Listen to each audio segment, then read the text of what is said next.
Hello, I'm Isaac Hayes III, founder and CEO of Fanbase, and I'm here with a very important message. We are at a turning point in the Black community where we must have equity in the apps we use that scale to billions of dollars. But this time, we own the infrastructure, we own the culture, and we shape the future. And Fanbase is the future. Fanbase combines the free functionality of Instagram, TikTok, and YouTube into an all-in-one platform built for the evolution of social media and monetization. With over 1.4 million users, that's real proof that we are shifting the conversation of tech ownership and equity for creators. So right now, I want you to go to startengine.com/fanbase and invest today. The minimum to invest is $399. That gets you 60 shares of stock in Fanbase at $665 a share. This marks a turning point in Black ownership of social media. If we don't take this opportunity to own social media right now, we will always be customers to our own creations. And that can't go on. So once again, go to startengine.com/fanbase and invest today. We must own the platforms where our voices live, our stories matter, and where our culture drives the world. Thank you.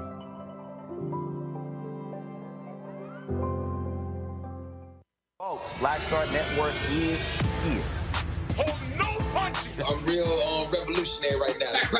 Support this man, Black Media. He makes sure that our stories are told. Thank you for being the voice of Black America, Roland. Stay Black. I love y'all. All momentum we have now, we have to keep this going. The video looks phenomenal. See, there's a difference between Black Star Network and Black-owned media and something like CNN. You can't be Black-owned media and be scared. It's time to be smart. Bring your eyeballs home. You dig?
Today is Friday, October 24th, 2025. Coming up on Roland Martin Unfiltered, streaming live on the Black Star Network. It's supposed to be payday for many federal workers, but thanks to Donald Trump's MAGA government shutdown, the checks aren't going to be hitting accounts. New York Attorney General Letitia James makes her first court appearance, pleading not guilty to federal mortgage fraud charges and vows to fight back against the twice-impeached, criminally convicted felon-in-chief Donald Trump's political hit job.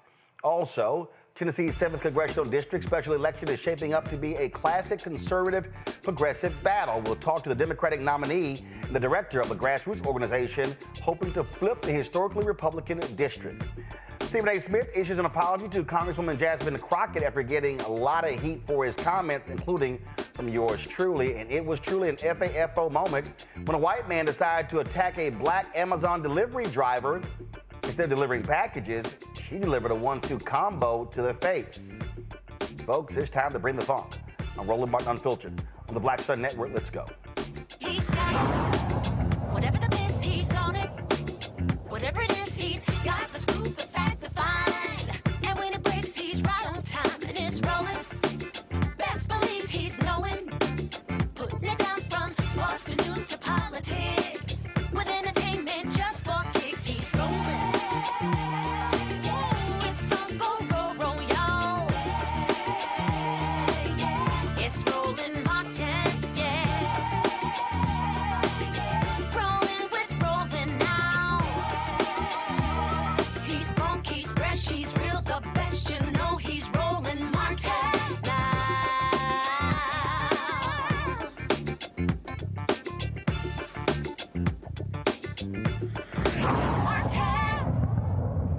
Folks, day 24 of the government shutdown, and for families across the country, especially federal workers, today it hits hard. It's the first missed paycheck since the shutdown began, leaving more than 1.4 million civilian and government employees without pay.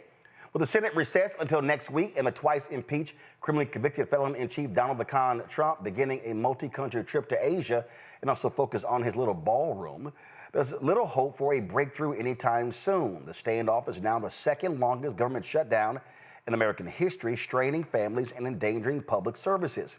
Democrats, led by House Democratic leader Hakeem Jeffries, says the crisis will only end when Republican leaders finally agree to negotiate a bipartisan solution.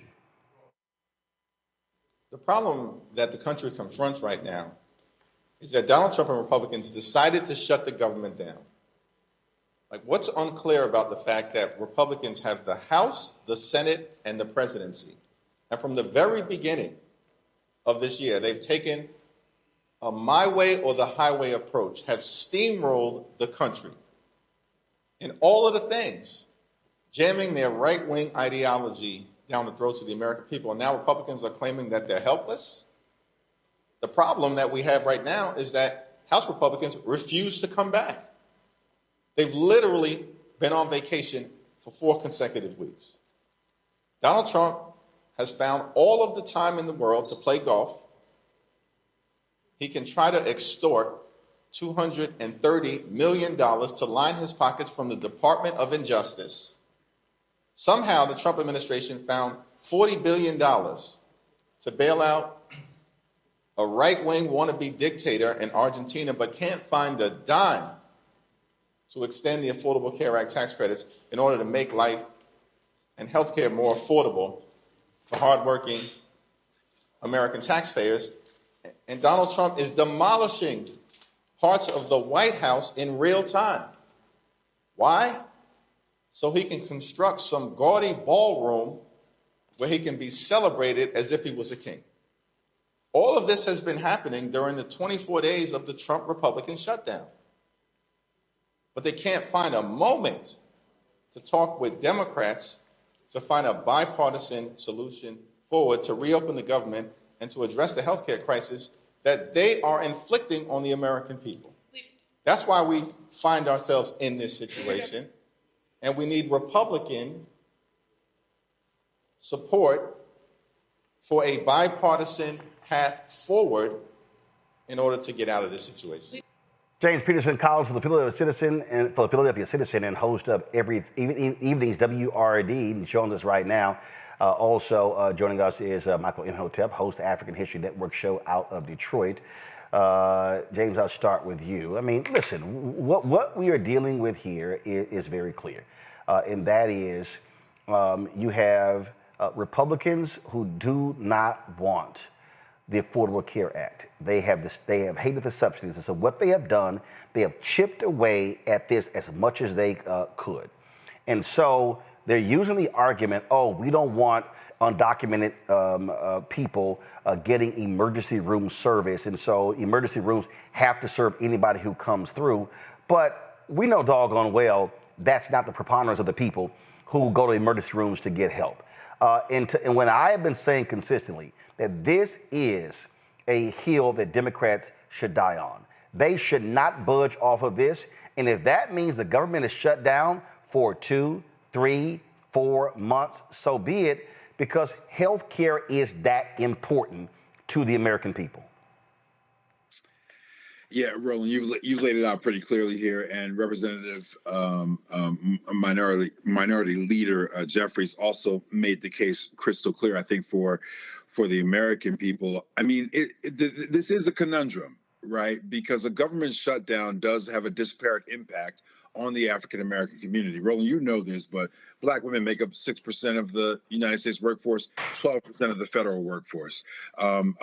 SNAP benefits will not be available to 2 million Pennsylvanians starting right now for the month of November, and that's going to cut across the swath of these United States. And so there will be real pain that people will experience from this shutdown. But I believe that the Democrats have made a decision. They are going to die on this hill.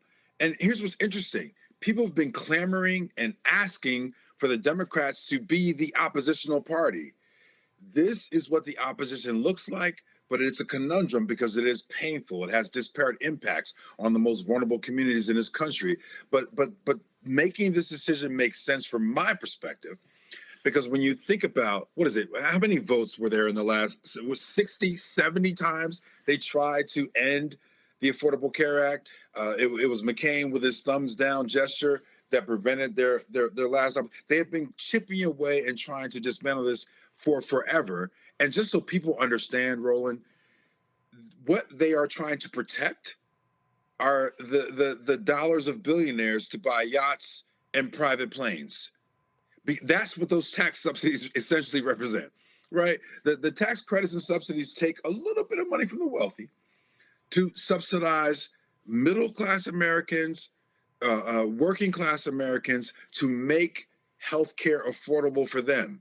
And the tsunami that the Democrats see is that if folks are not able to re-up here in November, If those tax credits and subsidies are not available, these are the things that make the Affordable Care Act affordable. If that's not available to people, we're going to be dealing with a much bigger crisis than we understand right now, 25 days or so into this government shutdown. Again, what people have got to understand here, when we talk about healthcare, literally people dying. You have rural hospitals shutting down.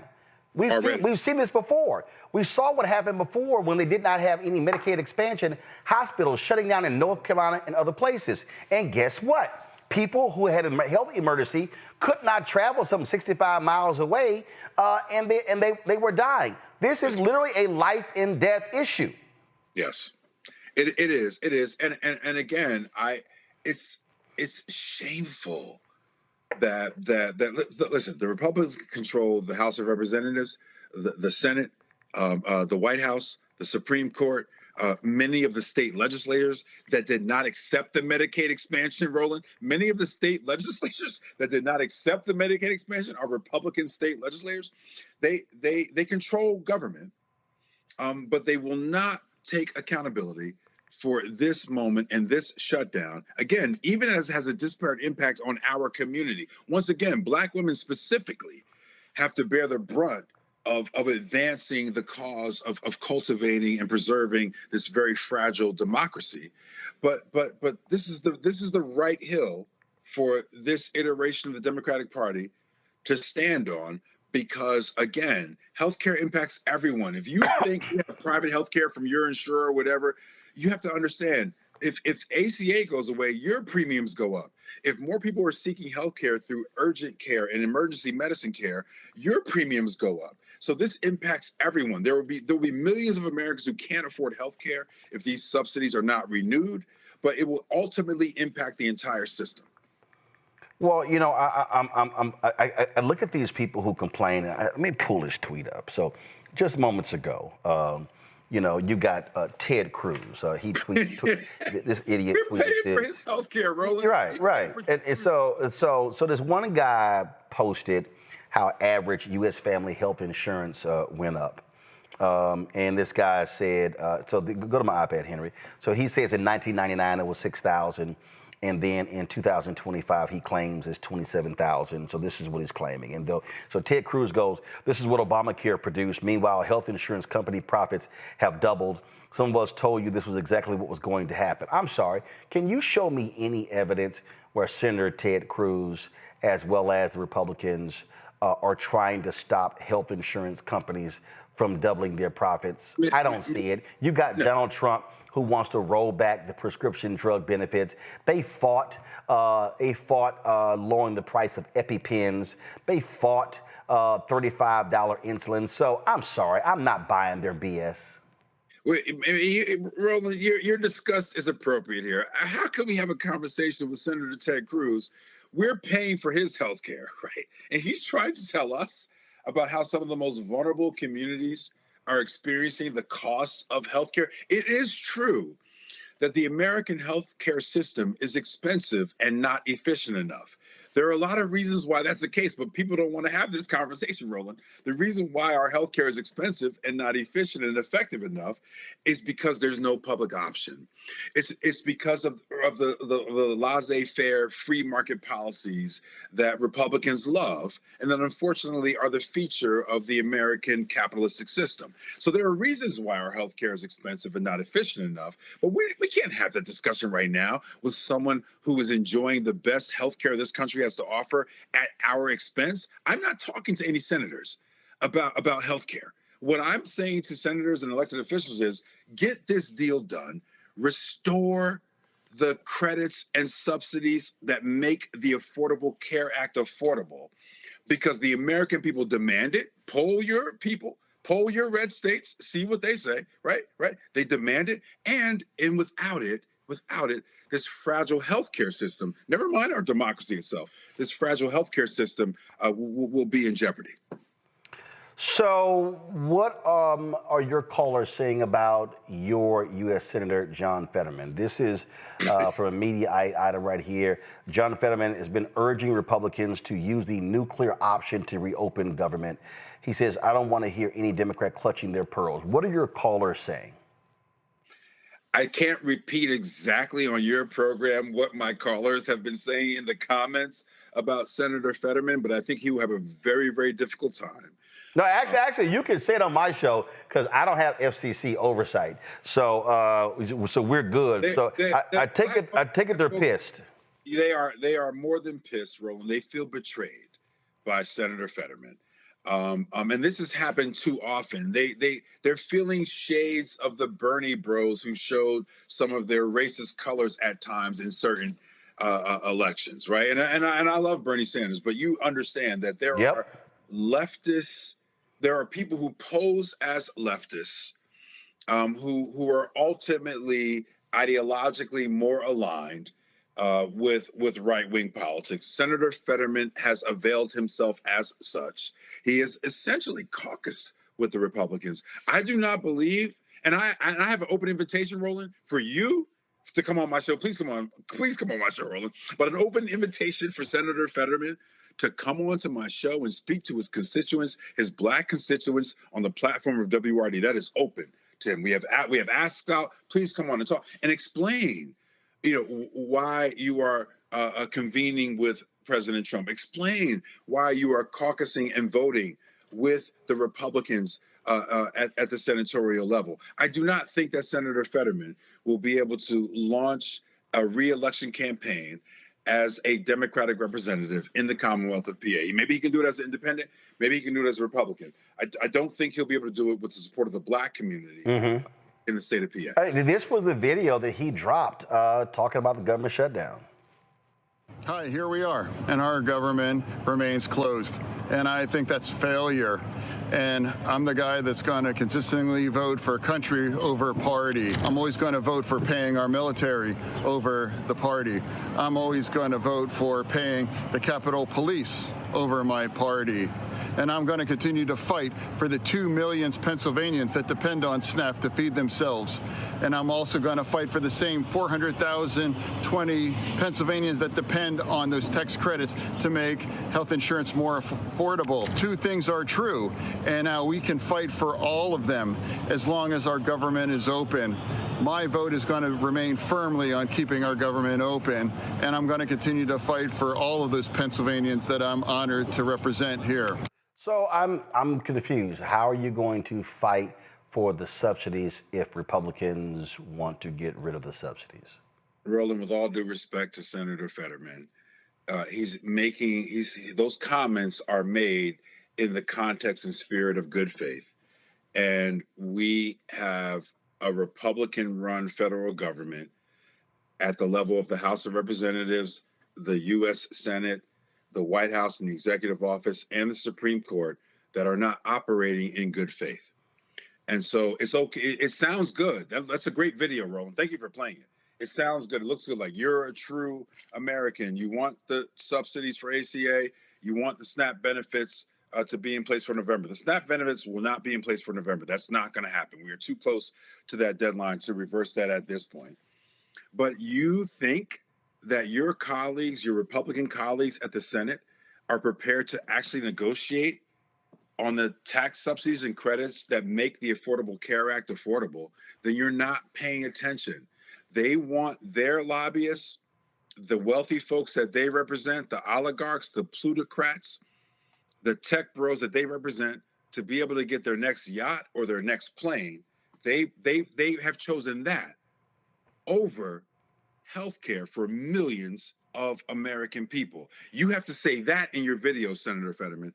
You know that, Senator. He knows that, right? So you have to say that the interests of one particular party that Senator Fetterman is essentially caucusing with is invested more in the tax credits and tax relief for the wealthiest corporations and people in this country, as opposed to the tax subsidies that make the Affordable Care Act affordable for millions of Americans and American families in this country. Well, here's a perfect example. He goes on News Nation and he's talking about how News Nation? Yeah, he goes on News Nation because first of all, it's amazing. I find it interesting that he can't find time for WRD. But I'm literally going through clips. Go to my iPad. Let's see here. He's on News Nation. He's on Fox Business with that nutcase Maria Bartiromo. Here he is on Fox News with Sean Hannity. Let's see here. More Fox News, Fox News. Roland. Hey, wait a minute. I got to get one. He was on Mike Lindell TV. Mike, the My Pillow dude. I know. And listen, the Lindell TV is one of the few press organizations that now have access to the Pentagon, Roland. Okay? But listen, here's how Senator Fetterman is a little bit like a black conservative. A black conservative understands that there is a lot of media attention, there is a lot of resources, a lot of lobbying dollars, a lot of opportunity, access, if you espouse whatever the views are of the right-wing Republican Party. Now, those views change, by the way. They're not consistent. The Republican Party that we're dealing with right now, Roland, as you know, is not the Republican Party that was around 20 years ago when we were engaging them and debating them, right? This is a different party.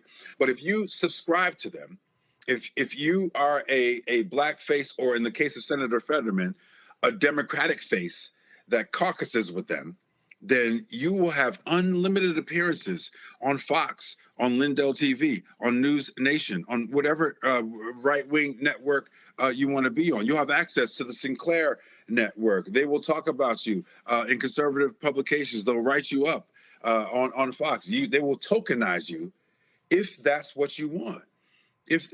Roland, let me tell you something. Roland, Roland, congratulations on everything you've built here.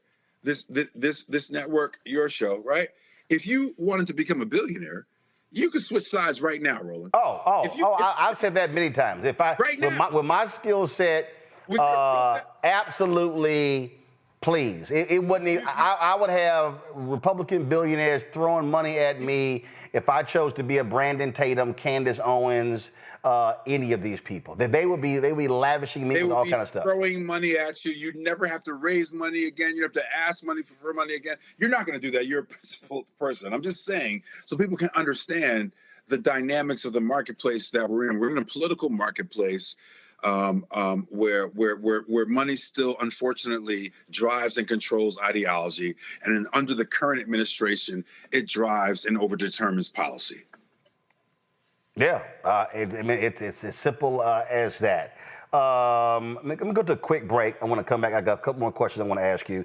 Go to a quick break. We'll be right back. Roland Martin Unfiltered on the Black Star Network.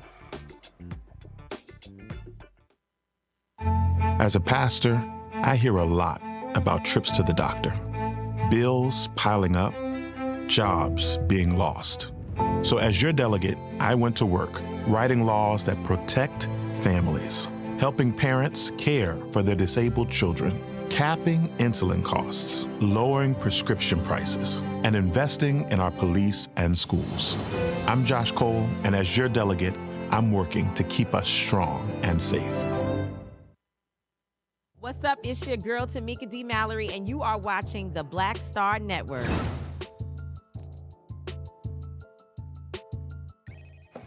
All right, folks, welcome back to Roland Martin Unfiltered on the Black Star Network. I'm talking with Dr. James Peterson, columnist for the Philadelphia Citizen, also host of Evening WRD's WRD Radio, of course, there in Philadelphia, Black-owned radio. Glad to have him here. Michael Imhotep, after here, History Network shows with us as well. Michael, you got a question for James? One thing that I wanted to know, Dr. Peterson, is for your listeners there, how are they perceiving the Democrats staying strong and doubling down on not giving the votes to reopen the government without the concessions for ACA subsidies as well as Medicaid? And because I know people have been saying for months they want Democrats to fight. They want Democrats to fight. So I was wondering, how are they perceiving this? Excellent question, good brother. I appreciate it. I want to take a moment just to applaud the political courage of my audience. You know, I speak to a largely Black audience that skews a little bit older. Roland, very familiar with my audience at Evening Words on WRD. They love you, Roland, as you already know. The thing is that, so let me give me a minute here. So you all both know that the Social Security Administration has put in place a migration away from paper checks to everything's going to be electronic transfer. For my audience, that's a big deal, right? And so under the terms of this federal government, where they're shedding SSA workers, shedding federal workers across the board, a government shutdown is very pronounced for the listeners of Evening Words on WRD. It's very pronounced for Black folks of a certain demographic and a certain age across this country. But they are absolutely standing behind the Democrats in this moment because they believe, and they've been asking and wanting for a stance. They've been asking and calling for and demanding in some ways an oppositional party in this moment. That's different from the Democrats.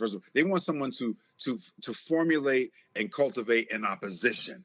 And so they see this shutdown as such. The sad part is that the people who have to sacrifice the most in the shutdown are the ones who are most committed to it because they understand what's happening to this democracy. They understand what's at stake in terms of healthcare and the ACA. They understand what's at stake with a president who will literally demolish the East Wing of the White House in a blink of an eye without any quarter or any balance or check or whatever to create a $300 million ballroom in a moment where people can't afford ground beef. Right. Yeah, I mean, but again, it goes to show you what priorities are, and the thing that I need people to understand, what is going on here. The Republicans are running scared. The reason they're trying to gerrymander, oh my God, because they're running scared. Look, you're there in Pennsylvania, and I need people to understand. Talk about, this is why I want to bring you back, the upcoming Supreme Court races. Because Republicans have been pissed off with the Supreme Court in Pennsylvania because of what happened during COVID. They even at one point tried to go to single-member judicial districts so they could, because they didn't want statewide, because they wanted to be able to elect all of these right-wingers outside of Philadelphia and Pittsburgh and the suburbs. And so what people need to understand here is why I keep emphasizing Supreme Court. I need Black people in Pennsylvania voting like crazy to make sure you have common sense people on that state Supreme Court, because again, what could happen in Pennsylvania would happen in Ohio. You had progressives who were on the Supreme Court who made consistent rulings about everybody being able to vote. Then the right wing took over and they have been jamming through everything. If that happens in Pennsylvania, you're going to see hell break out like we're seeing in West Virginia, North Carolina, in Ohio. Every place where the Republicans control the Supreme Court, they have basically run roughshod in the legislature. Roland, you've already very well articulated and laid out the political terrain of this election. I do want any Pennsylvanian listening to your program to come out and vote. I can't endorse candidates, as you know, but I do want to make it very, very clear what the situation is around Pennsylvania's state Supreme Court. There are 3 democratically affiliated judges on the Pennsylvania State Supreme Court who are up for what's called a retention vote. It's an up or down vote. Yes, we retain you. No, we do not. Now, I just want to be clear about the logistics of the Supreme Court. Number one, if you do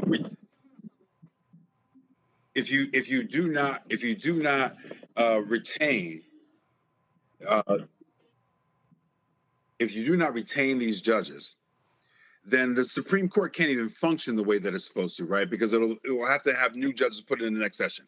But I also am asking all Pennsylvanians to please pay attention to how much money is flowing into this particular race. Yep. If you ever need to understand whether or not a local race has national implications, just see how many TV ads you're seeing. See how many radio ads you're seeing. Count the flyers that are coming into your mail. right? That will give an indication of the money that's being spent. To all of my Pennsylvania colleagues and friends, this is external money that's coming in from right-wing organizations trying to change the ideological makeup of the state Supreme Court in Pennsylvania. Why they want to do that?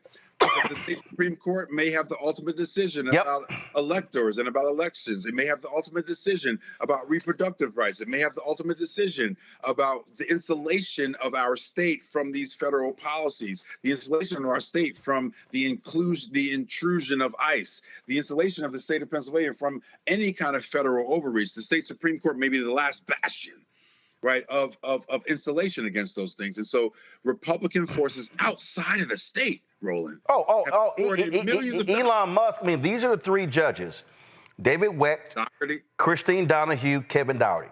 Yep. Elon Musk has been pouring money in because he burned through millions in Wisconsin. What happened there? They had special election. Democrats won. Boom, 4-3 majority. It changed the tenor of politics in Wisconsin. Right. And so one of the reasons Republicans have been able to get away with gerrymandering, political gerrymandering, racist gerrymandering, is because they control the legislature.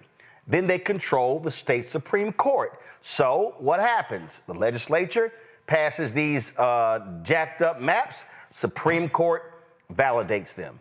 That's what happened in Wisconsin. The reason why you look at statewide in North Carolina, I showed it last night, 51% of the folks who vote in the House and the Senate races are Democrat, 49% Republican. The Republicans control 60% of the House seats, 60% of the Senate seats. And so they're gunning for more, and they're gunning for more. And so in order to protect what's happening in Pennsylvania, you have to protect the people on the state Supreme Court who are not these hardcore ideological right-wingers. They love talking about activist judges, but the most activist judges are the folks on the right, which we see with the U.S. Supreme Court. Period. You want to see an activist judge, look at the United States Supreme Court. And their goal, Roland, is to refashion every state-level Supreme Court in the model of the U.S. Supreme Court. Yep. They want dominant right-wing ideologues. They want Clarence Thomas's dominating every state-level Supreme Court. And here's the thing. They talk about states' rights all the time. This is the party of states' rights. And everything they're doing in the Commonwealth of Pennsylvania right now is to erode the rights of the state itself. Yeah, absolutely. So I just need people to understand why it matters. Give me a sense of what's happening there on the ground. I have been making this point that one of the things that we are seeing across Black communities nationwide is that the people who really worked campaigns, who worked the grassroots, who are at City Hall and county government and school boards, those people are getting old. They're retiring or they're passing away. And you do not have that next generation that's picking that mantle up. Posting on social media ain't the same as being true boots on the ground. Are you seeing the same thing in Philadelphia in terms of the erosion of those folks? And what is happening with turnout? Because I was there during the 2024 election. We had several shows there as well, and a lot of people were very concerned about turnout in Philadelphia. What are you hearing? What are Black folks saying? And because I keep arguing, we've got to have, wherever Black people have significant numbers, we've got to have a minimum of 70% turnout.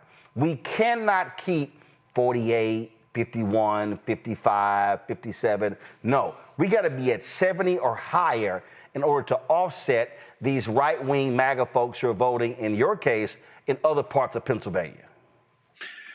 Roland, it is highly unlikely that we will get to 70% turnout in the November 4th election. I hate to say that. I want that, but it is highly unlikely we will get there. On my show this past week, I spoke with City Commissioner Omar Sabir, who works specifically at the city level, the municipal level, in voter turnout, engagement, and registration. His goals are more around 20%, and for him, those are lofty goals, Roland. Whoa, stop. Whoa. You said 20? Yes. Now, that's not black folks. That's 20% turnout of registered voters in Philadelphia. And those are lofty goals, Roland. I spoke with Angelique Hinton, who runs an organization called PA Youth Vote. And she's engaging young people and getting young people to come out. And there's a misalignment, Roland. Like, young people who are entering in, who are excited about voting, are very much interested in things like racial justice, right? They're interested in things that were formative for them when they came of age, like George Floyd. Unfortunately, we're in a moment where those ideas, those concepts are being dismissed in American electoral politics. So there's a little bit of a disjuncture between young folks who want to get into this process and what people are actually talking about and what's at stake. But what I don't understand is that I keep saying this. You can't want policy changes if you don't vote for the politicians. This is an article right here this is from May of this year. Low voter turnout for local Philly elections cause for concern. Only 3 districts in Philadelphia achieve more than 25% voter participation. Only 3 more than 25%.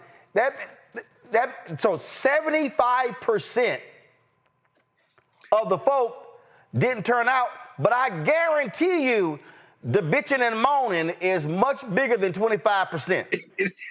It is. And people have a right. People have the right to exercise. Here's what I would say.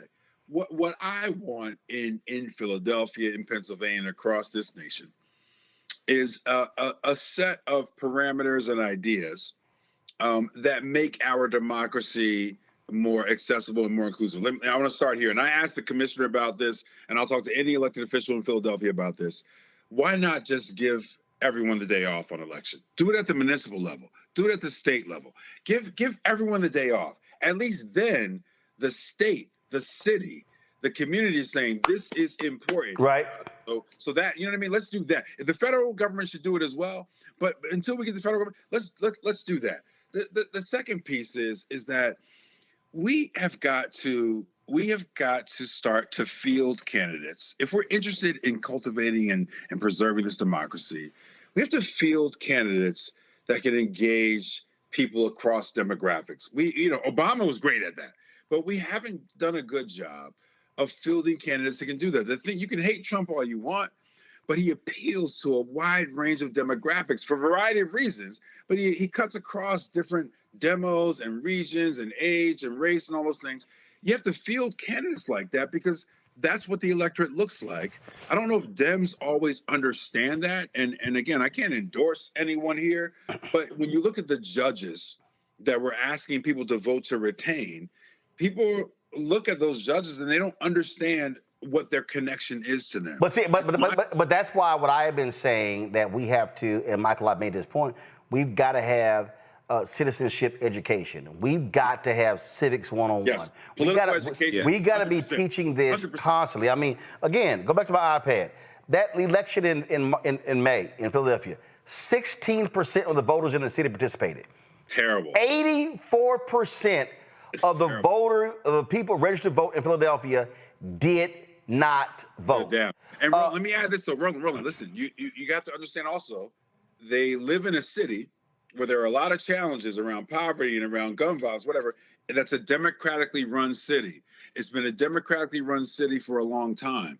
And so they don't understand how continuing to vote for Democrats is in their interest or will make any changes.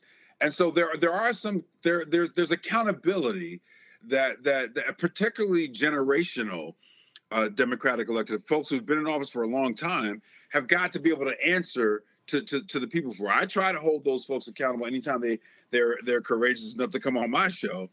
But with that accountability piece is important. People are checked out because they don't understand how politics and government actually works for them. Michael, you've got a mayoral race coming up in Detroit. What is that looking like? Well, there's a lot of excitement, I think, around the mayoral race. We just had, about a week or so ago, we just had the debate Mary Sheffield, City Council President, debating Solomon Kinloch, Pastor Solomon Kinloch. So you have that, but also there's a question of how is this going to impact the neighborhood. So there are a few dynamics taking place. One of the questions being asked is, okay, how right now we have a white mayor, Mayor Mike Duggan, right, who's running for governor as an independent. Yep. Okay, with Trump invading these various black cities with black mayors, right? What's going to happen with Detroit? Is he going to try that here in Detroit? Because Detroit is going to have a black mayor regardless of who wins. So there is excitement. Now we have to see what the voter turnout actually looks like in the November 4th election, Tuesday, November 4th election. But you have a lot of people who are paying attention, but also trying to find out, okay, you've built up downtown Detroit, and a lot of Detroit is not affordable, especially for African Americans. A lot of African Americans have been pushed out of Detroit because of gentrification. So how will your policies, regardless of which candidate, how is that going to improve the lives of people in the neighborhoods? Well, again, go ahead. Oh, yeah. I had a quick question for Dr. Peterson, if you don't mind, because I wanted to know about young people. Go. Oh, okay. So Project 2025 is a backlash to the social justice reckoning that took place after the death of George Floyd and a lot of the changes that were taking place in this country. How are the young people, young voters that you're talking to, how are they understanding Project 2025? And it is a direct attack on what they say that they want. Yeah, I think that and again, like, there are great organizations in Philadelphia that are on the ground doing this work. I mentioned PA Youth Vote and Angelique Hinton, but there are other organizations that are really out there. They're doing this work, registering young voters, engaging them, providing that civic education that sadly, Roland, is extracurricular, right? They're providing civic education as extracurricular piece of what they're doing. The top issues for young people are around racial justice and wrestling with gun violence. And I'm sorry, those things, I talk about them, the media talks about them, but political candidates are not talking about them in ways that are engaging for young voters. So I'm like both of you all, good brothers. I've always like, man, why aren't more young people engaged? But the more I work with and talk to the people that are working with young people, what I'm realizing is that our candidates are not engaging young people.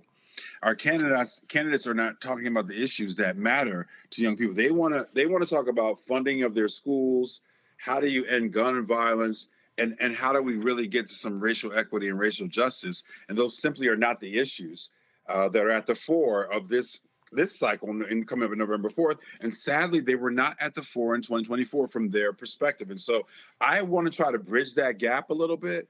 I want to try to talk about that more in the media and talk about that more in my classrooms. If you would have told me that racial justice was the number one thing on the register for my students, I might not have even known that. And I teach the young people every day, right? So I think part of it is a little bit of a course correction of us meeting some of these young people where they are and beginning to talk more eloquently and more energetically about the issues that matter to them. Well, I think one of the things that that we have to concede is that, and I say this to young voters, politicians are going to talk to the people who turn out. Yep. It's a terrible. Listen. I'll never forget. There was some folks, some young folks came to Congressman Jesse Jackson Jr. when he was in Congress in Chicago. They were like, "Man, if you don't do this, we gonna vote you out." He said, "All y'all can kiss my ass." He said, "Because you ain't voting." He said, "Let me tell y'all something." He said, "You see that building right there?" And he pointed. There was a high rise in Chicago that was senior citizens. He said, they all vote. He said, "Let me tell you something right now." He said, "Election day, they're gonna be in their rockers." He said, they're gonna be in their walkers. They're gonna be in their scooters. They're gonna be on crutches. They gonna vote. He said, when y'all asses start voting, he said, they don't listen to you. Now, I know somebody listening to me right now saying, man, that's not a position that you should have. But facts are facts. People talk to people. That's why there's a thing called registered voters, likely voters. Okay? They are talk to likely voters. And what I am saying to black people in Philadelphia, black people in Detroit, black people in the state of Mississippi, black people in Houston, places where we have lots of black people, if we understand that when we hit certain benchmarks, if you are dissatisfied in Philadelphia, the surest way to get a politician's attention is to vote their ass out. Because what's going to happen is going to be a domino effect. It's going to be like, oh, shit, what just happened? Because folks turned out. But if you check out of a process, you're guaranteeing you will never be heard. You will never have your issues addressed. I mean, it comes down to numbers. This is very simple. You can shake up politics by voting somebody out, and that's what has to happen. And so what I keep saying to our people, we can't, listen, we can talk about gerrymandering, which we absolutely are fighting. But when we start talking about citywide races, countywide races, statewide races, ain't no gerrymandering. Right. It's turnout. And that's what has to happen. Yep. And turnout is what killed us in 2024. And it looks like in this upcoming election, turnout is going to be central to where we land. It's going to be central to the gubernatorial races in Virginia and in New Jersey. It will be central to these kind of Supreme Court retention things at the local level. Essential for the even more local levels, municipal level of the city controllers and the district attorneys and all those things. We've made so many great gains in the district attorney space that if we don't show up in November 4th, we might lose some of those gains. There you go. I mean, that again, this is what I'm talking about. We have to be maximizing our political power, and you have to tie the issues to voting. And so I go back to the citizenship education that has to happen. We do this a lot on this show. This is why I'm a hardcore advocate for black-owned media, because we've got to be sitting here utilizing these platforms to teach people, connecting the dots between this issue and politics on the local, state, school, county level, federal level as well. Because a lot of people, and I'm talking about, I've had conversations with journalists, young journalists, who literally had no idea. I'm talking about had no idea why you have city, county, state, federal, and understanding the dollars. I mean, I'm telling you, I need people watch it. This is real. What is happening right now is 100% real.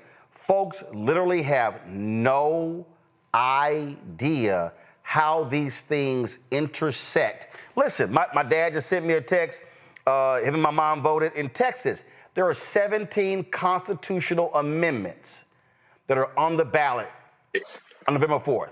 17. So if you're in Texas, Texas has the largest number of eligible black voters than any state in the country. It's like, hey, what are those constitutional amendments? This is what I'm talking about. And a lot of us simply aren't understanding what's going on. Well, I mean, Roland, we are where we are right now because of ignorance. With the creep of autocracy and fascism, the rule of the plutocrats and the oligarchy, the kind of rampaging from the executive office that we're experiencing on a daily basis right now. We're 10 months in and it feels like 10 years, right? The reality is that if you want to figure out what the bottom line is, how we got here, it's ignorance. And there are too many ignorant people for whom we need to develop a program of political education. Now, yes, some of those folks are in our community, but a lot of those folks are not in our community, Roland. There are a lot of people who are ready and willing to vote against their political interests. If you try to raise the specter of where we are now, like, hey, you voted for this guy because you wanted him to get out of wars. Look at all the wars. You voted for this guy because he said he's going to bring down the prices. Look at all the prices; they're still going up. You voted for this guy because you thought he was going to run this government like a business. He's running it like his own personal fiefdom. But again, without political education and without informing the electorate of this very, very fragile democracy at this point, I don't know how we get out of the conundrum and the challenges that we face right now. Well, one of the ways we do that is when we absolutely embrace, accept Black-owned media, people who are talking about news and issues. I don't give a damn about gossip. I don't care about other little nonsensical stuff. I don't. It's enough of that crap out there already. We need to begin informing, teaching, educating, advocating, elevating people's minds, and that's what's important. James, when is your show on WRD? It is Monday through Thursday from 4 p.m. to 7 p.m. You can go to wordradio.com and check me out. We are on Facebook. We're on Twitch. If you're in Philly, just go to 900 AM or 96.1 FM. And Roland Martin, when are you coming on my show? Well, that's why I asked. That's why I asked what the time is. And so what makes, so obviously 4 to 6 works, but probably what makes a lot more sense is if you get with Carol, my producer, and y'all set it up as a simulcast. Okay. Oh, that's perfect. We're going to do that, Roland. See? Yes. There you go. Thank you. That would be great for us. Yes. See? That's how you do that. All right. James, I appreciate it. Appreciate you. Thanks a bunch. Yep, thank you very much. Folks, these are the 17, so again, so let me be real clear. There are elections happening all across the country. Okay? So you hear us focusing on races in Philadelphia, races in state Supreme Court races in Pennsylvania, mayoral racing there in Detroit, but there are elections everywhere. In Texas, these are the 17 constitutional amendments that are right here. So if you are a Texas voter, understand early voting is happening as we speak, and you should be voting on these constitutional amendments. I'm just going to slowly go up. You will see these 17 right here. And you have an understanding of what's on the ballot. These are constitutional amendments, meaning if it's yes, if these pass, then they go into the state constitution, which is a lot harder to change than anywhere else. And so I just want people to understand this is what's happening. If you, the guys at Bolts magazine, we do, matter of fact, let's see here. Let's see, Tennille. 1 second, I'll show y'all. If y'all go to Twitter and follow at TANIEL, it's called Bolts Mag. They have a breakdown, like right here, you say, November's almost here, so time to launch my cheat sheet on what's on the ballot this fall. So they have a whole breakdown of what's happening with local elections all across the country. So if you go to Bolts Mag, BOLTSMAG.com.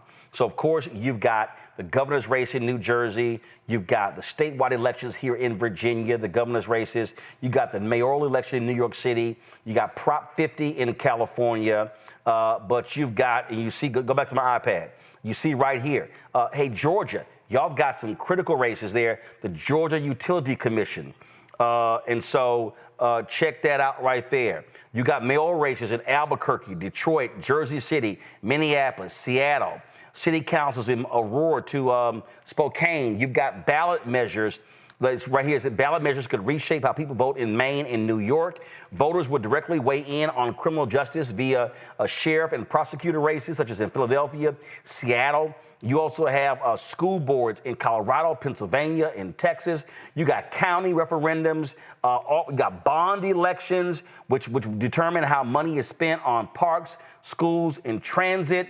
And so, again, I want y'all to go to boltsmag.org, boltsmag.org, BOLTSMAG.org. They literally have an election roundup, and you can go in here, and when you see like you see right here, you can also jump straight to the section of this guide that break down statewide races, key legislative battles, prosecutors, sheriffs, mayors, county executives, school boards, city councils, plus referendums on election law, housing, transit, parks, infrastructure, labor, and criminal justice. So just for instance, I'll tap criminal justice, and it's showing you referendums that are going on. You see it right here. Boom, you tap that, and you see right here, they show Flathead County, Montana.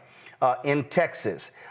Two measures in Texas. You tap tax laws. You see what's happening right here. If you decide to tap parks, they show Boise, Idaho, New York State, Portland, Oregon, Spokane, Washington. And so I just need our people to understand. And here's what you can do, okay?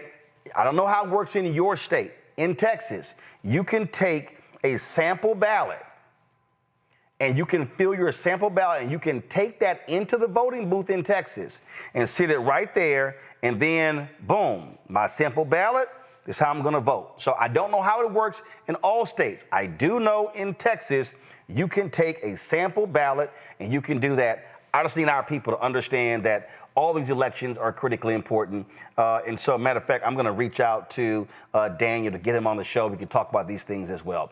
All right, y'all, let me go to a break. We come back more on Roland Martin Unfiltered, the Black Star Network.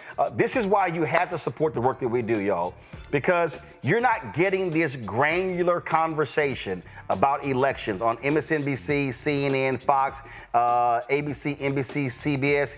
You ain't happening. In fact, my next guest, we're talking about a crucial congressional race happening, a critical race happening in Tennessee. These major networks ain't focusing on this. And so this is why your support is critically important for the work that we do. Join our Bring the Funk fan club. Our goal is to get 20,000 of our fans on average to contribute $50. Already, y'all, we've raised towards our goal.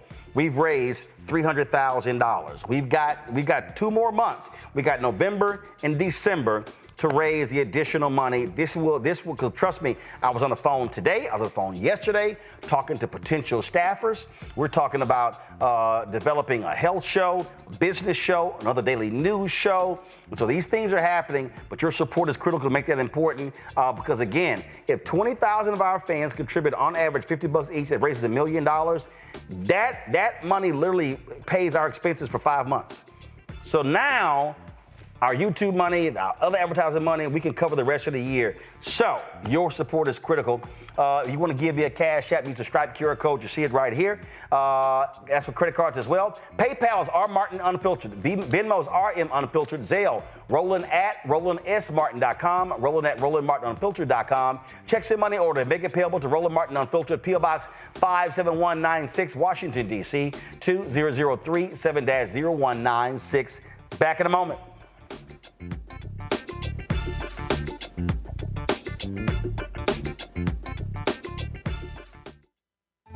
As a pastor, I hear a lot about trips to the doctor, bills piling up, jobs being lost. So as your delegate, I went to work writing laws that protect families, helping parents care for their disabled children, capping insulin costs, lowering prescription prices, and investing in our police and schools. I'm Josh Cole, and as your delegate, I'm working to keep us strong and safe.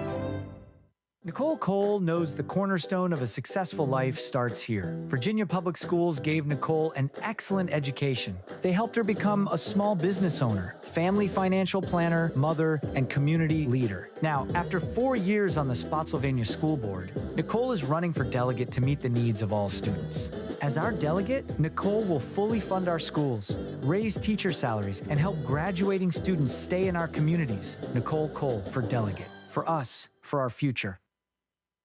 In the military, I gave orders, and they went a lot further than they do around here.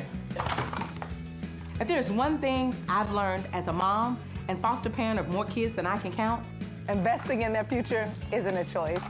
In Richmond, I'll fight for Stafford's fair share for our schools. Smaller class sizes, better teacher pay, and more vocational training. I'm Stacey Carroll, and I'll fight to get our kids' future in order. Lil Thompson with winwithblackmen.org. You're watching Roland Martin Unfiltered.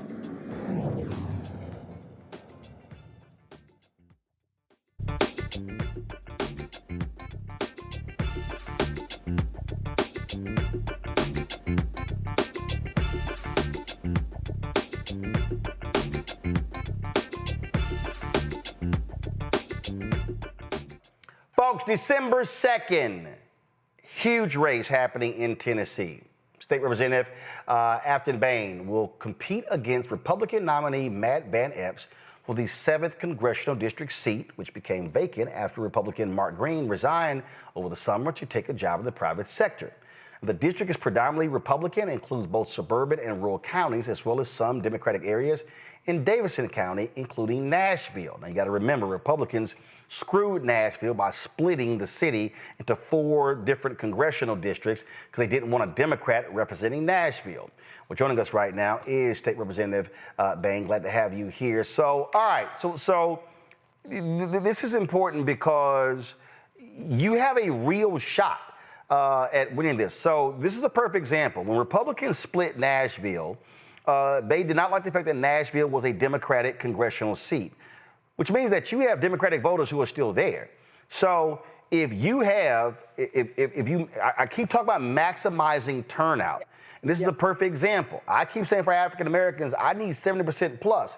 If your folks turn out, that can offset those red areas of the district and put you in a position to win.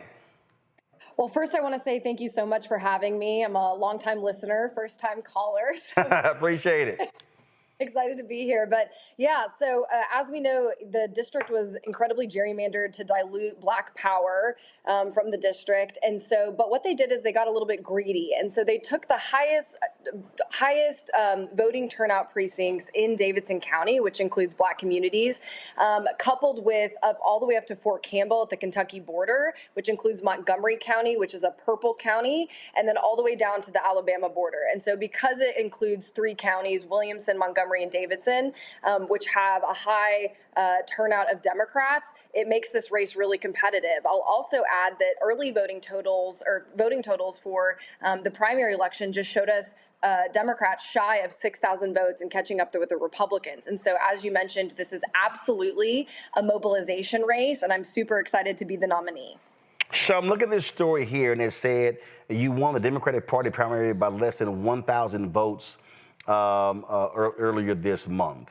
And it says you attributed that to grassroots energy and not taking corporate PAC money. How do you communicate to the people in the district who just, man, she can't win. We're resigned. Republicans are going to hold it. How do you get people to understand that, yeah, the guaranteed way to lose if you don't show up? Yeah, I mean, as a community organizer in Tennessee politics for the past decade, I can tell you that I am the most jaded person probably in this state, but this is an opportunity of a lifetime, and it's an opportunity because special elections allow us to focus on the constituency that we would need to mobilize. And so our coalition to win is the coalition of the pissed off, of the disenchanted.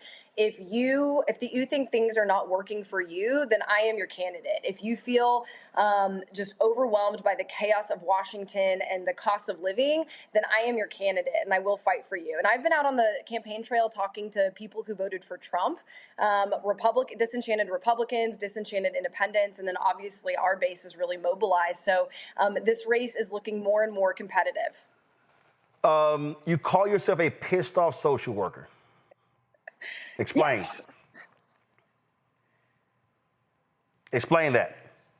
Well, as a social worker, I've had to deal with the broken policies and unkept promises of our politicians and elected officials. And so I decided to jump in this race after the passage of the big ugly bill in July.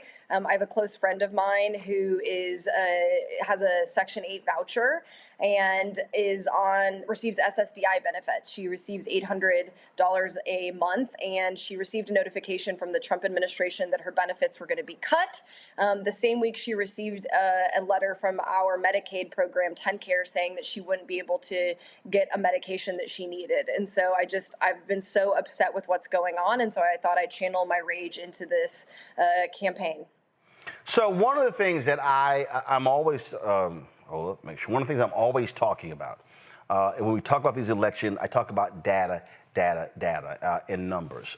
And so when you look at this district, what are your available African-American eligible voters? So what are we talking about here in terms of how many people, and where are they largely concentrated? Yeah, it's about 17%. And so they're largely concentrated in North Nashville and Davidson County. And they turn out, and they are the most voted, dedicated Democratic voters in the district. And so, obviously a lot of our mobilization efforts will expand to there. And then also in Montgomery County and Clarksville, there's a lot of veterans there and a lot of Black veterans that have decided to make Clarksville their home after their service. And so that is where a lot of our GOTV efforts will be focused. And talk about, how who are you having people come from out of the state? How are you reaching them? What type of events are you doing to attract them? So what does that ground game look like? Yeah, the ground game is going to have to be, really important. And so we've already started, weekly canvases, weekly phone banks. I imagine after November 4th, I think you were mentioning the two elections that are of top of mind. But after November 4th, we'll be the only election in the entire country, the last flippable seat in the entire country. So I imagine there will be phone banks all across the country to get out the vote here. And then in Davidson County, to excite especially young Black voters, we have a ton of HBCUs in Nashville: Fisk, Meharry, American Baptist College, TSU. And so we are currently working on an event with a national surrogate, which hopefully will be announced in the next few days. All right. Well, certainly let us know about that. I got a couple other questions, but I'm going to have Michael Imhotep ask a question. Michael, go ahead. All right. So my question was, we see that now I'm not exactly sure what your district consists of, but it's the state of Tennessee. So we see Donald Trump attacking, so to speak, Memphis, Tennessee, with National Guard, things of this nature. And I was wondering, what is your perspective when it comes to crime reduction in the city, when it comes to the National Guard being used to reduce crime or assist with ICE, et cetera, for undocumented immigrants? Yeah, I've said this again. We had a massive, unprecedented ICE operation in May, and I've said this again and again on the campaign trail. We need National Guard to be focused on mitigating the next natural disaster in Tennessee. We are rampant for floods, tornadoes, Hurricane Helene hit, and our National Guard should be focused on adapting to and mitigating climate risk for the next few decades and years. And that's where our investment should be. They shouldn't be patrolling our cities and used as political props right now. Our cities have real issues, but as always, I believe, you can call me, I believe that local leaders should be solving local problems with local solutions. And this federal overreach has just been really, really wild to watch. Well, it is, and again, I think what was really important here in your race here, we saw what happened. These Republicans in the legislature love talking about local control, don't like big government, but they said, screw Nashville, we're going to tell you what to do. You had one Republican in the legislature literally trying to rename the Nashville airport after Donald Trump. That man ain't got no ties to Nashville or Tennessee whatsoever. They've shut State Representative Justin Jones out of meetings at the airport pertaining to something that's in his district. And so that's what you've been dealing with. I mean, we talk about authoritarian rule in Washington, D.C. Y'all been damn sure dealing with that with Republicans in the State House. Yeah, I mean, it's just been nonstop overreach, and Tennessee has some of the worst state preemption. And for your listeners, what that is when our cities try to pass legislation that benefits our citizenry, the state legislature comes in and neuters the bill. And a great example is Memphis. Memphis has tried to address gun violence in a myriad of ways, and the state legislature always overreaches and inhibits them from doing so. I mean, it's incredibly problematic, and it is the reason why our cities are experiencing what they're experiencing. Well, it is going to be an extremely tough race. And this is what I keep saying. Every vote absolutely counts. When we look at, I go back to Sherry Beasley in North Carolina, she lost the state Supreme Court seat by 401 votes. You look at, I think it's Lisa Riggs, she won her Supreme Court seat just by 755 votes. And bottom line is, look, in order to flip this, you're going to need every single vote. And I really hope black voters and others, but they're in Nashville, in Clarksville, really turn out because Republicans don't expect to lose this seat. Winning this seat puts Democrats one step closer to being able to take over the House. And they're trying to gerrymander seats left and right now. They expect to hold on to this one. And so if they're able to lose this seat and lose some other ones, then you're talking about being able to stop this MAGA agenda happening in Washington, D.C. Yeah, just 3 points to that. I mean, one, this is a referendum on affordability and the unkept promises from both the state and federal administrations. We are dealing with a crisis of affordability in Tennessee, and it's not getting better. And so if a vote for me is a vote to make your life more affordable. Two, for black voters in the district, this is a way to show up and say, we have disdain for this decision made for us. We want our congressional district back. But you know what? We're going to show up. We're going to come out. We're going to flip this district and show that, black voters still vote. Black voters are here, and they're going to fight, for their voting power. And then three is this will come down to a few votes. And so, all of you that are watching or you care what's going on, this is the vehicle in which to vent your frustration and your rage and your revenge for, this administration. And so it's just going to be everyone in the country will be watching this race. And I'm just really excited to be the nominee. I'm very grateful for the opportunity. All right, then. Again, Afton Bain, good luck. December 2nd, that's the day. Is there early voting in Tennessee?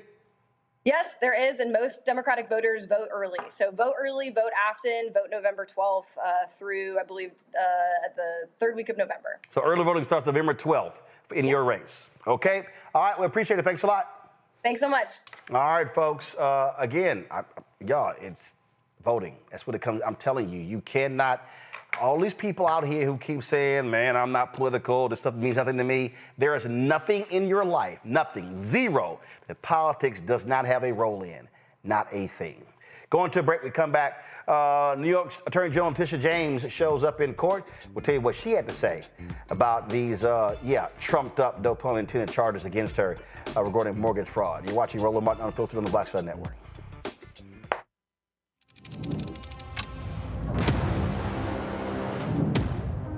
Afrotech, it's a lot of beauty, a lot of brilliance, a lot of intellect, a lot of innovation. Companies that are most diverse are more profitable. We're getting culture, we're getting community, we're getting the best of the best. And not only are we here to greet each other, but we're here to network and to elevate each other. Everybody from all the major tech companies here, and that means that now everybody's in the same domain.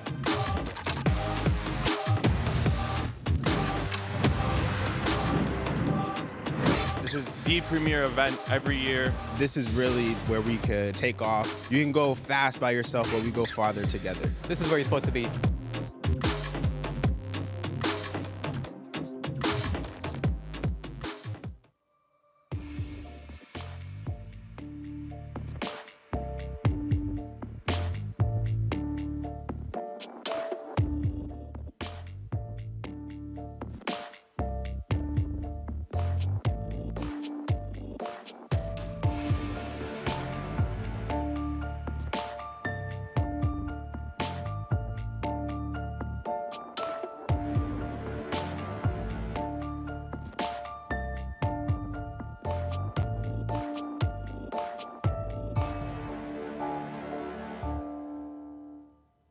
If in this country right now, you have people get up in the morning and the only thing they can think about is how many people they can hurt, and they got the power, that's the time for mourning.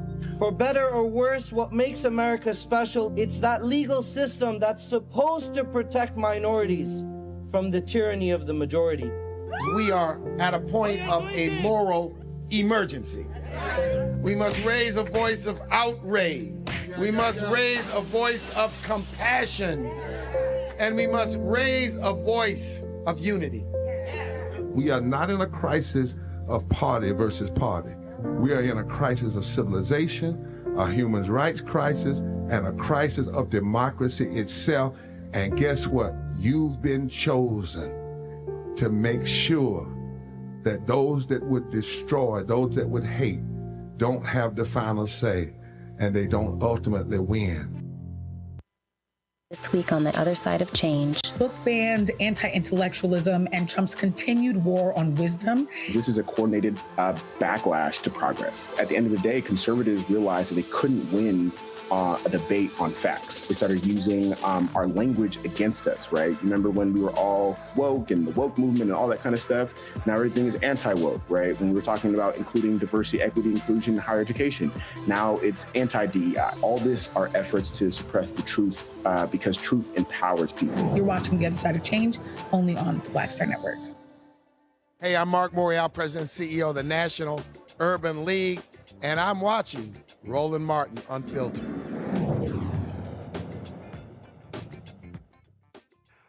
New York Attorney State General Letitia James pled not guilty to federal mortgage fraud charges and called the case a politically motivated hit job orchestrated by the twice-impeached, criminally convicted felon-in-chief Donald the Con Trump. The person who convicted her, guess what? Tish James, especially in that civil case. James vowed to fight the allegations. Her legal team is challenging the appointment of U.S. Attorney Lindsay Halligan, a completely, grossly unqualified individual. She's a Trump appointee who replaced another prosecutor reportedly unwilling to pursue the case. The charges against James contend that she misrepresented a home in Norfolk, Virginia as her secondary residence to secure favorable mortgage terms, even though the property was rented to a family of 3. James, who previously led the successful fraud case against the Trump organization, told supporters outside the courthouse that her prosecution was Trump's weaponization of the justice system against his political enemies. So I want to thank all of you. I want to thank each and every one of you. I want to thank you for your prayers. I want to thank you for your emails. I want to thank you for your support. It has strengthened my spirit and it has anchored my soul. And so I want to thank you. But this is not about me. This is about all of us and about a justice system which has been weaponized. A justice system which has been used as a tool of revenge. This justice system which has been used as a tool of revenge and a weapon against those individuals who simply did their job and who stood up for the rule of law.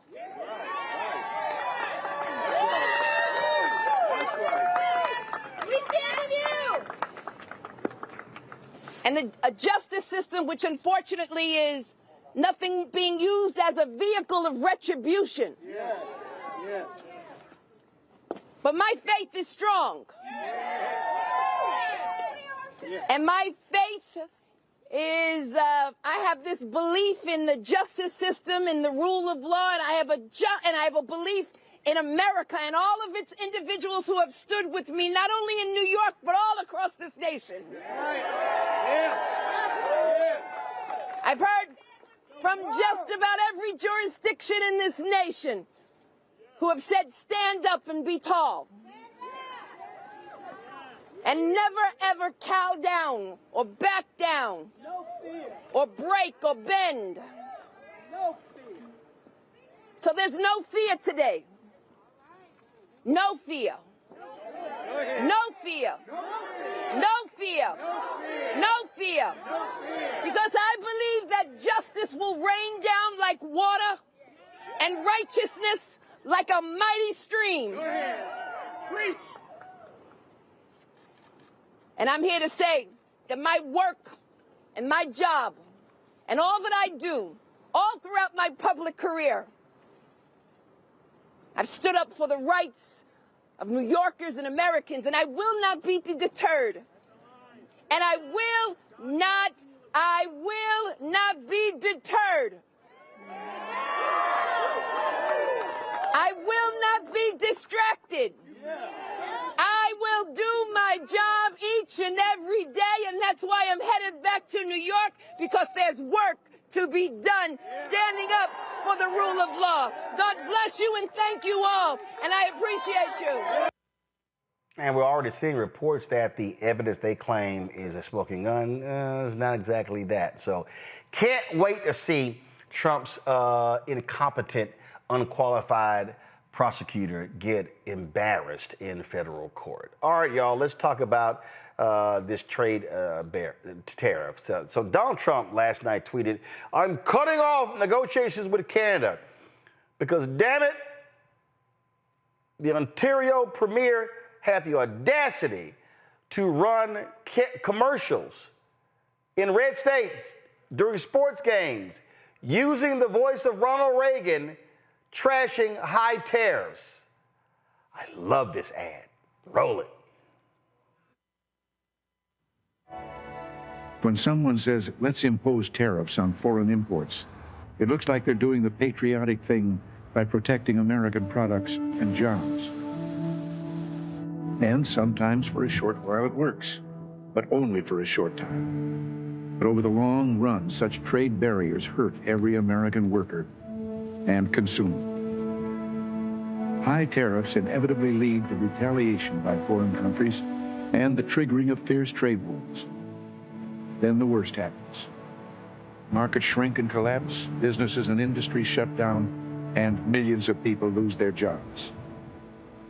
Throughout the world, there's a growing realization that the way to prosperity for all nations is rejecting protectionist legislation and promoting fair and free competition. America's jobs and growth are at stake. Whoa, Nelly, man, Trump was mad. He slammed the ad as fake, fraudulent, claimed it was designed to influence the upcoming Supreme Court case on his tariffs. Ontario Premier Doug Ford fired back, saying Reagan's words were a fair game and that tariffs do more harm than good. Well, the Reagan Foundation weighed in, claiming the province twisted Reagan's message. But fact checkers say, yeah, Reagan did spend much of that speech opposing tariffs. Oh, here's the problem. There's video of Reagan talking about tariffs in 1987. This is the speech where they actually pulled his words from that they claim are fake news. My fellow Americans, Prime Minister Nakasone of Japan will be visiting me here at the White House next week. It's an important visit because while I expect to take up our relations with our good friend Japan, which overall remain excellent, recent disagreements between our two countries on the issue of trade will also be high on our agenda. As perhaps you've heard, last week I placed new duties on some Japanese products in response to Japan's inability to enforce their trade agreement with us on electronic devices called semiconductors. Now, imposing such tariffs or trade barriers and restrictions of any kind are steps that I am loath to take. And in a moment, I'll mention the sound economic reasons for this, that over the long run, such trade barriers hurt every American worker and consumer. But the Japanese semiconductors were a special case. We had clear evidence that Japanese companies were engaging in unfair trade practices that violated an agreement between Japan and the United States. We expect our trading partners to live up to their agreements. As I've often said, our commitment to free trade is also a commitment to fair trade. But you know, in imposing these tariffs, we were just trying to deal with a particular problem, not begin a trade war. So next week, I'll be giving Prime Minister Nakasone this same message. We want to continue to work cooperatively on trade problems and want very much to lift these trade restrictions as soon as evidence permits. We want to do this because we feel both Japan and the United States have an obligation to promote the prosperity and economic development that only free trade can bring. Now, that message of free trade is one I conveyed to Canada's leaders a few weeks ago, and it was warmly received there. Indeed, throughout the world, there's a growing realization that the way to prosperity for all nations is rejecting protectionist legislation and promoting fair and free competition. Now, there are sound historical reasons for this. For those of us who lived through the Great Depression, the memory of the suffering it caused is deep and searing. And today, many economic analysts and historians argue that high tariff legislation passed back in that period, called the Smoot-Hawley tariff, greatly deepened the Depression and prevented economic recovery. You see, at first, when someone says, let's impose tariffs on foreign imports, it looks like they're doing the patriotic thing by protecting American products and jobs. And sometimes for a short while it works, but only for a short time. What eventually occurs is, first, homegrown industries start relying on government protection in the form of high tariffs. They stop competing and stop making the innovative management and technological changes they need to succeed in world markets. And then, while all this is going on, something even worse occurs. High tariffs inevitably lead to retaliation by foreign countries and the triggering of fierce trade wars. The result is more and more tariffs, higher and higher trade barriers, and less competition. So soon, because of the prices made artificially high by tariffs that subsidize inefficiency and poor management, people stop buying. Then the worst happens. Markets shrink and collapse, businesses and industries shut down, and millions of people lose their jobs. The memory of all this occurring back in the 30s made me determined when I came to Washington to spare the American people the protectionist legislation that destroys prosperity. Now, it hasn't always been easy. There are those in the Congress, just as there were back in the 30s, who want to go for the quick political advantage, who risk America's prosperity for the sake of a short-term appeal to some special interest group, who forget that more than 5 million American jobs are directly tied to the foreign export business, and additional millions are tied to imports. Well, I've never forgotten those jobs, and on trade issues, by and large, we've done well. In certain select cases, like the Japanese semiconductors, we've taken steps to stop unfair practices against American products, but we've still maintained our basic long-term commitment to free trade and economic growth. So, with my meeting with Prime Minister Nakasone and the Venice Economic Summit coming up, it's terribly important not to restrict a president's options in such trade dealings with foreign governments. Unfortunately, some in the Congress are trying to do exactly that. I'll keep you informed on this dangerous legislation because it's just another form of protectionism, and I may need your help to stop it. Remember, America's jobs and growth are at stake. Until next week, thanks for listening, and God bless you. Man, the Reagan Library, y'all, literally put out this statement, just really upset and angry at this here. This is David. Go ahead and show it. The Ronald Reagan Presidential Foundation and the Institute learned about the governor of Ontario, blah, blah, blah, blah, blah. They all mad, upset about the speech and saying it was improperly edited. Well, Trump acted a fool. So Ford has said now they're going to pause the ad after the World Series, saying it achieved the desired result. I love this, Michael. I love the fact that they're like, oh yeah, we're gonna use your Republican martyr, Ronald Reagan, your North Star, his own words against you. And man, these Republicans, they really upset. Yeah. So I've been hearing a lot about this. You know, I live in downtown Detroit, so I'm like 5 minutes away from Canada. So we've been hearing a lot about this, and then Trump says he's cutting off trade negotiations with Canada over this commercial. Okay, so I mean, he's acting like a spoiled little child. But the ad, even though it's excerpts of Ronald Reagan's speech, it is accurate because Reagan was against using, tariffs like for long term. And then when he invokes the Smoot-Hawley Act of 1930, which exacerbated the Great Depression and made the Great Depression worse because it taxed over 20,000 imported goods coming into the U.S. They were trying to protect products for American-grown, farmers and American-grown products, but it made the Great Depression worse. Well, this is what Trump is claiming to do now, and you look at what's going on with the cattle ranchers and Trump trying to import in beef from Argentina, and the white cattle ranchers who voted for Trump are saying this is going to continue to hurt us. So it's like history repeating itself. So, this was a brilliant ad.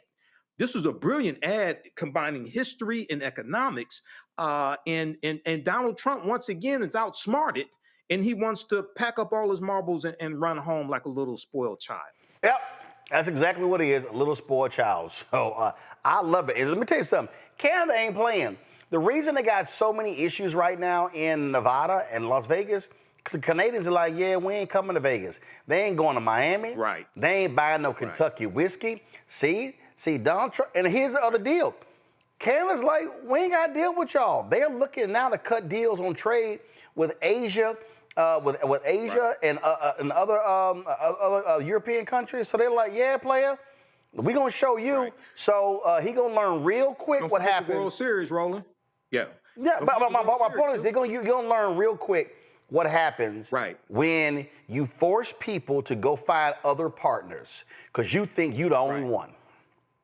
But the Los Angeles Dodgers are playing the Toronto Blue Jays in the World Series. Game 1 starts tonight. I get that. My point is, Canada is saying, since you want to act like a petulant child, we can take our business elsewhere. And again, China, Asian countries, and others, they're like, come on. And so Trump, you act a fool. Trump, FAFO, that's exactly what happened. Let me go to Illinois. Testimony continues in the Sonia Massie murder trial, where former Sangamon County, Illinois Sheriff Deputy Sean Grayson is facing multiple charges. An expert told jurors that Massie died from massive blood loss due to a gunshot wound. Deputy Dawson Fraley, who was Grayson's partner on the night of Massie's death, took the stand. He stated that he felt confused and, quote, not threatened when Massie exclaimed, "I rebuke in the name of Jesus." Fraley told the jury that he did not see or hear anything that would have led Grayson to draw his service weapon. He described being caught off guard by Grayson firing his gun, adding that the incident did not align with their training. Massie was killed on July 6, 2024, inside her home after she called 911 to report a prowler. Grayson is charged with first-degree murder and could face 45 years to life in prison if convicted. Prosecutors dropped the charges of aggravated battery with the firearm and official misconduct before the opening arguments took place on Wednesday. Folks, the Trump administration has discontinued litigation intended to address civil rights abuses against prisoners in Louisiana and individuals with mental illnesses living in group homes in South Carolina. I told y'all, they don't give a damn about civil rights. The Biden administration filed the lawsuits against the two states in December after the Department of Justice investigations found that they had failed to rectify violations despite years of warnings. Louisiana's prison system has kept thousands of incarcerated individuals behind bars for weeks, months, or even over a year beyond their scheduled release dates. The DOJ also accused of South Carolina of institutionalizing thousands of people diagnosed with serious mental illnesses. Since January, the Department of Justice, under the twice-impeached criminally convicted felon-in-chief Donald Trump, has dropped lawsuits related to racial discrimination, abandoned investigations into police misconduct, and terminated oversight of troubled law enforcement agencies. And some of y'all said that wasn't going to hurt us. 10 lawsuits have been filed in Mississippi against Drax Group, Britain's largest power plant, after workers say years of inhaling toxic wood dust left them with asthma and other serious health problems. That fight has now crossed the Atlantic. In Gloucester, a small, predominantly black, low-income community, more than 700 residents are suing Drax, claiming the sawdust is making their neighborhood sick. Locals say they've been dealing with headaches, dizziness, sinus infections, and trouble breathing ever since Drax opened its wood pellet facility nearby. A recent health survey found that 95% of families living within 2 miles of the plant reported health issues with asthma, chronic coughs, and throat irritation far above the national average. Drax used to burn coal. Now it calls itself a green energy leader, compressing wood pellets. But critics argue that while Drax gets billions in government subsidies abroad, Black communities in the United States are left carrying the burden of pollution. Folks, Stephen A. Smith, he's backtracking. The outspoken sports and radio and talk show host has issued a public apology to Texas Congresswoman Jasmine Crockett after his earlier remarks harshly criticizing her performative politics and so-called street rhetoric. Here's some of what Smith had to say. That gonna help your district in Texas? Aren't you there to find a way to get stuff done as opposed to just being an impediment to what Trump wants? How much work goes into that? I'm just going to go off about Trump, cuss him out every chance I get, say the most derogatory, incendiary things imaginable, and that's my day's work. That ain't work. Okay, y'all, so that was the original comments he made. Y'all know I had a lot to say about that. This is the apology. I wanted to take a moment because I saw something disturbing in regards to President Donald Trump and how he came at Representative Jasmine Crockett. And I wanted to take this opportunity to attack this issue as it pertained to me and Jasmine Crockett because I personally have had an issue with how things have been misconstrued and misinterpreted. But at the end of the day, I have to own it. And that's what I'm going to do today. And so when somebody says to me, Stephen, rather than point to her and her verbiage and her language and how she talked about the president, what about how he talks? I have no problem with that. I can understand that. And if that is the reason that everybody is in an uproar, that is fine. And I have no problem apologizing to that to my sister because, damn it, I want her to know I don't feel that way about her. Just like I didn't feel that way about Kamala Harris. Just like I don't feel that way about the marvelous, the wonderful, the incomparable, the greatest first lady ever in Michelle Obama, in my estimation, or anybody else. But what we're going to do on this show is understand who the hell I am and how it's going to be as long as I'm doing this show. I have no problem apologizing if I'm wrong. I have no problem apologizing if I've made somebody feel a certain kind of way. But I'm going to challenge the legitimacy of what people come at me with when I think that challenge is warranted and deserved. If you came to me and you said to me that it came across as a bit dismissive, Stephen, you should have been more protective of her than that because look at how he speaks. Look at how they act on Capitol Hill towards her. I understand that. But when somebody tries to take that to accuse me of being disrespectful or in any way misogynistic, I'm going to push back on that because that's emphatically false. There's no truth to that whatsoever, and I'm not accepting that, and I'm not owning that. I can sit up there and I can look at Representative Jasmine Crockett. Do you know what I think she should be doing? I think she should be competing for the Senate seat in Texas or for the Attorney General spot because she's qualified. I personally think Kamala Harris should have ran for governor of California. I've said it for the record that if Michelle Obama was running for president, she would have beat Trump, in my opinion. I think she'd have done it. That's how I feel. But somehow, some way, it's never enough for some people out there. I understand. I would advise you to get over it or buckle up because I'm not going away. This is my show. I will say what I feel and I will do what I want. It doesn't mean I'm going to be insensitive. It doesn't mean that I don't care about our community. A matter of fact, most of the trouble I get in is because I care about our community. And the reason I'm bringing this up and the reason that I'm willing to attack this subject, because this really ain't about Jasmine Crockett. I respect her. I wish her nothing but the best. I was simply asking a question. That's all.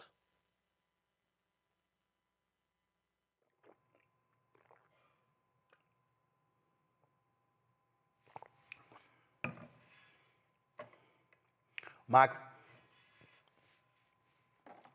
Roland, I think the heat got too hot for Stephen A. Smith. Touch that stove. Touch that stove. The backlash was vicious. I saw your breakdown a couple of nights ago, breaking down his comments. All factual. Stephen A. Stephen A. Smith does not understand politics. Jasmine Crockett does not meet with Donald Trump. He actually said you should be trying to figure out how to negotiate with Trump on this and that. She doesn't negotiate with Trump. She's not in leadership like that. And he didn't even understand how many people members of the House of Representatives represent. It's approximately right around 780,000, not 100,000, 200,000, 300,000. But I have never heard Stephen A. Smith, and if I'm just going to go ahead and say it, if Shut Up and Dribble was a person, to me it would be Stephen A. Smith. Okay, but I've never heard him say Donald Trump should sit down and negotiate with Hakeem Jeffries and Chuck Schumer and find out what they want and put together a package. He's saying they should negotiate with Trump, but he's not saying Trump should negotiate with them.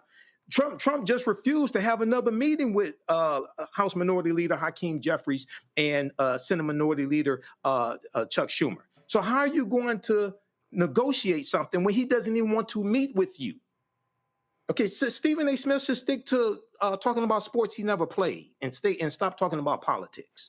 I'm just saying. Smith says he doesn't want to be associated with anything that demeans black women. Bottom line is that heat got real hot.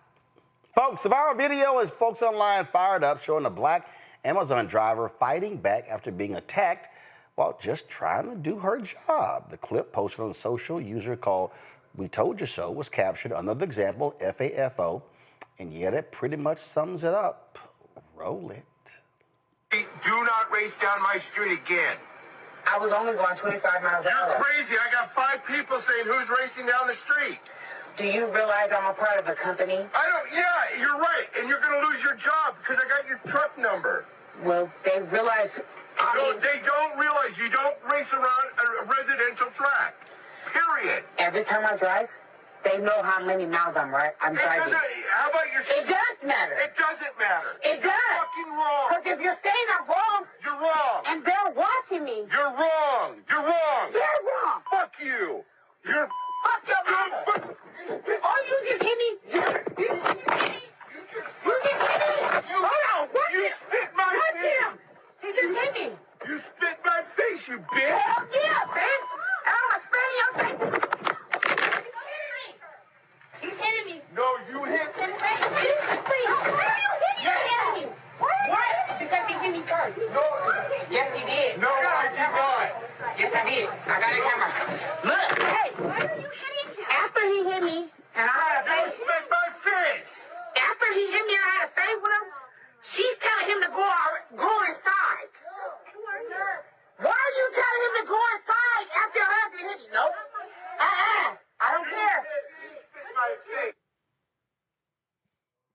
Look like Team Whip That Ass showed up, Michael. From Amazon. That's a special delivery from Amazon whooping your ass. That's what happens when you run up on the wrong person. You thought you were going to intimidate her, and you thought you were going to sell wolf tickets, and you got your ass whooped. And I hope it goes viral, and you need to think the next time you run up on somebody like that. That's what should happen. Yeah. To people like that. That's all I'm saying. That's all I'm saying. I loved it myself. Let me go to a break. I'll be right back.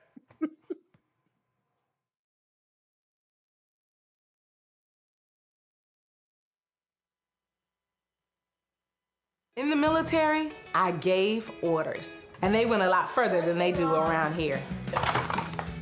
If there's one thing I've learned as a mom and foster parent of more kids than I can count, investing in their future isn't a choice.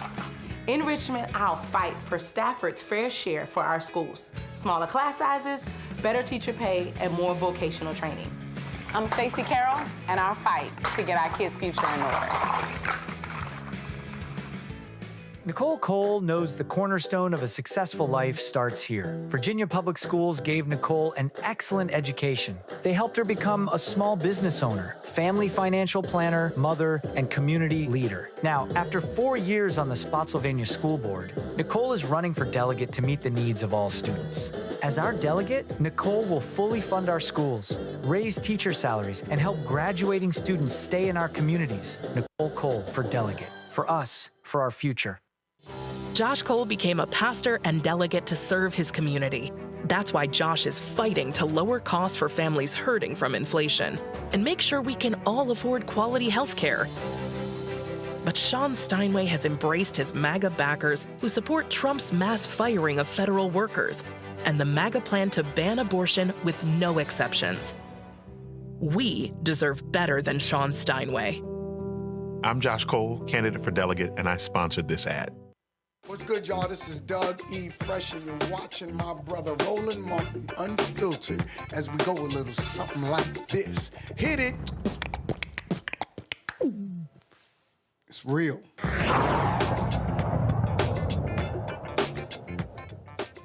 So y'all remember when I called out the History Channel for that BS docuseries on the frontiersmen, whatever the hell, and they dealt with, one of them dealt with the Alamo, and they played this?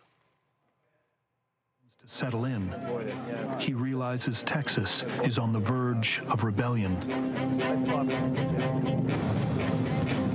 After years of loose governance, Mexican President Santa Anna suddenly imposes new restrictions on settlers. Now, angry Texans... Santa Anna, he imposed.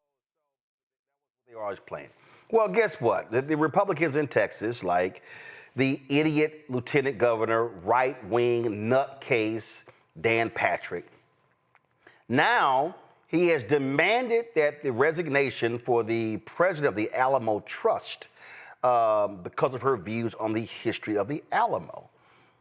She actually resigned. Kate Rogers resigned on Friday. Kate Rogers said on Friday she had submitted her resignation Thursday with mixed emotions because Patrick sent a letter to the Alamo Trust Board of Directors saying that her writings were, quote, incompatible with the telling of the history of the Battle of the Alamo. Isn't that interesting? It says here, this is click2houston.com. In the excerpt of her dissertation that Patrick posted on social media, Rogers described the competing politics of Republican state leaders who want the 1836 battle to be the primary focus of the Alamo's redevelopment, and of local officials from Bexar County and the city of San Antonio who have pushed for the project to, quote, tell the full story of the site, including its beginnings as a home to indigenous people. She wrote, personally, I would love to see the Alamo become a beacon for historical reconciliation and a place that brings people together versus tearing them apart. But politically, that may not be possible at this time. For all these reasons, I had to be very careful with my study and its implications, as it could have negative consequences, as well as my job. Now, she wrote this, and all of a sudden, Patrick was really mad and upset. Because it says right here, Republican state leaders have largely demanded the site remain focused on the 13-day siege and the legendary 1836 Battle of the Alamo, rejecting broader narratives that address the indigenous people of the area and consider the role slavery played in the Texas Revolution. See, right there, y'all, that's what the real deal is. See, Dan Patrick is the consummate white conservative Republican. He believes that what the white man says is true. He believes that what the white man says should go. Dan Patrick, and I know Dan. Dan used to be a sportscaster in Houston, and there was a show on Channel 2 in Houston, Click 2 Houston, called Newsmakers, and I often would debate Dan. And Dan was somewhat, you know what, he wasn't even back then a sensible conservative. He is now turned into a rabid, nutcase, MAGA-loving dumbass. And see, Dan Patrick believes in his story. He believes in the white man's story of history. See, Dan Patrick wants to revel in the Texas independence, which was really about slavery, being free from Mexico so the founders of Texas could have slaves. But see, he doesn't want folk to know that history. He doesn't want people to know about the indigenous people who lived in and around the Alamo, because that's telling, history. Because he is an idiot. And so what he and Republicans in Texas, like Greg Abbott, the governor, what they are doing is they are demanding that their nonsensical lying history or his story become the narrative. They want to take over everything. They want to take over University of Texas, Texas A&M, every state institution, high schools, middle schools, elementary schools. They want to slam down the throats of everybody their pathetic historical worldview. They hate Harris County. In fact, Governor Greg Abbott plans to spend $80 million to defeat candidates in Harris County because they can't stand the fact that the largest county in Texas is blue. They hate it. They despise it. See, this is why I keep telling y'all voting matters. When Beto O'Rourke ran against Greg Abbott for governor, 75% of people 30 and under did not vote. Greg Abbott can be beaten. Dan Patrick can be beaten. The Republicans' grip on Texas can actually be broken if people use their voting power. And people like Dan Patrick, they don't care because they are idiots. They hate real history. And that's what you see in this case here. Their shameful actions, and now forcing this woman out of her job because she actually countered his stupidity. This is what we're fighting, Michael, across the country. These maggots and their shameful actions. Yeah, and we saw this going back to 2021, 2022 with the book bans that were taking place, and we're starting with groups like Moms for Liberty and things like this during the pandemic. And then we see, we also saw the attack on critical race theory as well. We see this attack. Those attacks have continued with this attack on history, whether it's attacking the Smithsonian African American Museum, whether it's what Dan Patrick is doing here. And she was absolutely correct in her assessment of the Alamo. They were fighting to preserve slavery in that settlement of the Alamo. And when Texas comes into the Union in 1845, it comes in as a slaveholding state. So they don't want people to really understand that history. And then you dealt with the taking the land from the Native Americans as well. But this is something that Donald Trump said on Fox News, Fox and Friends, October 18th, 2024, when he was asked, what if you have one of these liberal states that teach this new history that the country was built on the backs of slaves and stolen from Native Americans? Trump said we would stop sending them money. He said the Department of Education would stop sending them money. And these people are destroying the Department of Education. That's chapter 11 of Project 2025. People have to understand how to connect the dots with all this. This is an all-out attack. And they use DEI to disguise what they're doing. Attacking DEI, they use that to disguise what they're doing. This is all planned out. So we have to study this plan and fight back. Yeah, this is what these folks are doing. All right, folks. AKAs recently gave more than $1 million to Howard University. Also erected a statue on the campus. This is a video they put together showcasing what took place.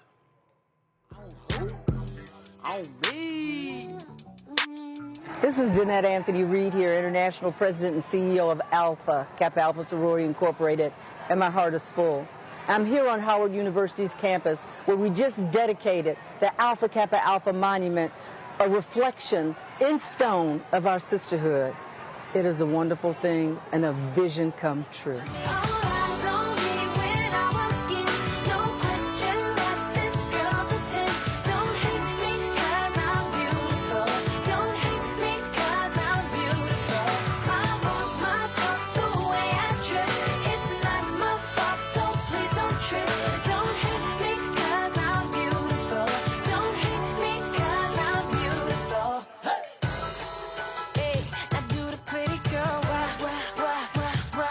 Pretty girl,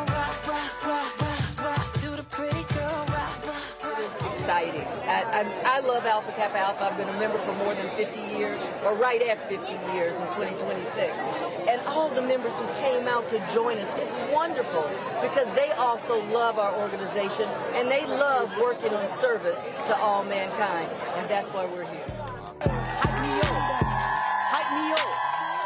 You either win with us or watch us win.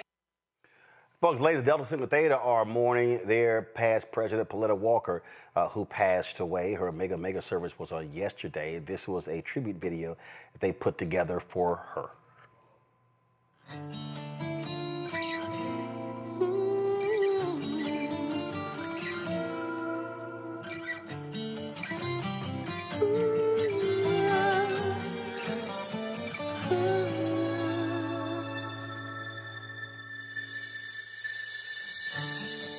Morning light, silken dreams take flight as the darkness gives way to the dawn. You survived, now your moment has arrived. Now your dream has finally been born. Black butterfly, sail across the waters. Tell your sons and daughters what the struggle brings. Black butterfly, set the skies on fire. Rise up even higher, so the ageless winds of time can catch your wings.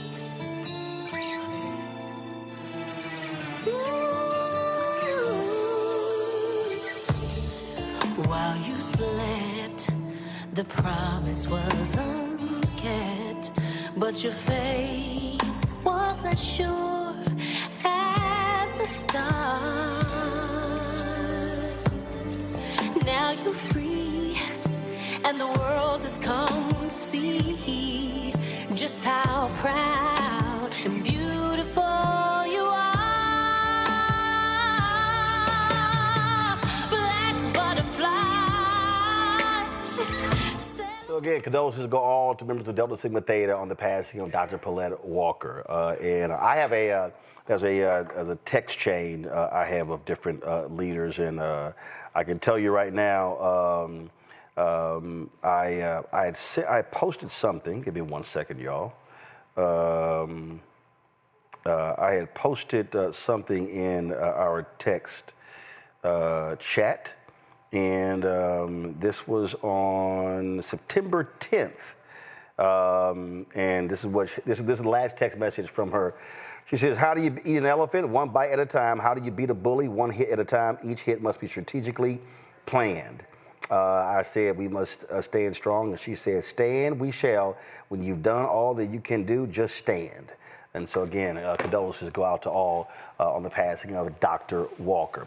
Folks, at the campus of Southern University in Louisiana, they have suspended the Beta Sigma chapter of Alpha Phi Alpha over allegations of hazing. In a letter addressed to the chapter president, University Director of Student Leadership and Engagement said that Alpha is accused of violating Southern's hazing policy. As a consequence, the fraternity has received a cease and desist order while the university conducts an investigation.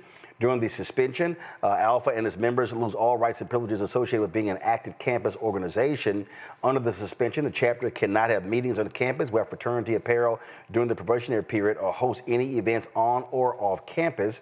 The fraternity also, of course, announced they're going to be investigating as well. Earlier this year, remember, Southern expelled the Beta Sigma chapter of Omega Psi Phi fraternity in connection with the tragic death of Caleb Wilson and related hazing allegations. And so we'll keep you abreast of what's happening there. Folks, that is it for us. We appreciate you joining us. I am headed out over the weekend to Philadelphia. Tomorrow we're going to be actually live streaming the funeral services of Michael Days. Michael was a longtime journalist, top editor at the Philadelphia Inquirer, and a few days ago he unexpectedly passed away, sending shockwaves throughout the organization. He was an amazing editor. and somebody who did a phenomenal job as a journalist. His funeral services are going to be taking place tomorrow in actually Trenton, New Jersey. And so we're going to be heading there in the morning, traveling to Trenton, New Jersey for that funeral. And so again, the celebration of life for Michael Days taking place. Viewing is from 10 a.m. to noon, and the mass is going to be at noon at Sacred Heart Church, 343 South Broad Street in Trenton, New Jersey. And so the celebration of life for Michael Days is tomorrow. So I'll be traveling there, and we'll be actually live streaming the funeral services on the Black Star Network, as well as on the social pages of the National Association of Black Journalists, where he was a long-time member. So, folks, that's it for us. Don't forget, support the work that we do. Join our Bring the Funk fan club. If you want to contribute via Cash App, use the Stripe QR code. You see it right here, bottom left-hand corner. Of course, that's for credit cards as well. PayPal is R Martin Unfiltered. Venmo is RM Unfiltered. Zelle, Roland at RolandSMartin.com. Roland at RolandMartinUnfiltered.com. Mike, thank you for being on the panel. I appreciate it. Check some money order. Make it payable to P.O. Box 57196, Washington, D.C. 2003 7-0196. Download the Black Star Network app. Apple phone, Android phone, Apple TV, Android TV, Roku, Amazon Fire TV, Xbox One, Samsung Smart TV.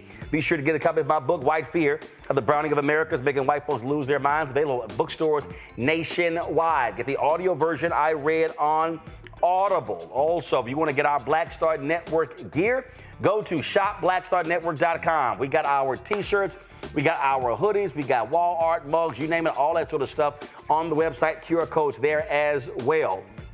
All these products to my left, these are all black-owned products. All of these products are available in our marketplace at shopblackstarnetwork.com. If you want to support black-owned businesses, support these businesses. Of course, we're going to have, holidays coming up. You got birthdays coming up. And so these are some great gifts you can give to folks. Go to shopblackstarnetwork.com. Don't forget, download the app Fanbase. And if you get the app, download it. If you want to invest, go to startengine.com/fanbase, startengine.com/fanbase. Also, a shout out to Fort Valley State University. I'm rocking their hoodie today. This is one of the HBCUs that I spoke at. Had a great time when I was there. So a shout out to Fort Valley State Wildcats. Folks, that's it. We always end the show on Friday, running the list of all of our donors. And we appreciate all 37,000 people who've contributed to make this show possible. Folks, I'll see y'all on Monday. Holla!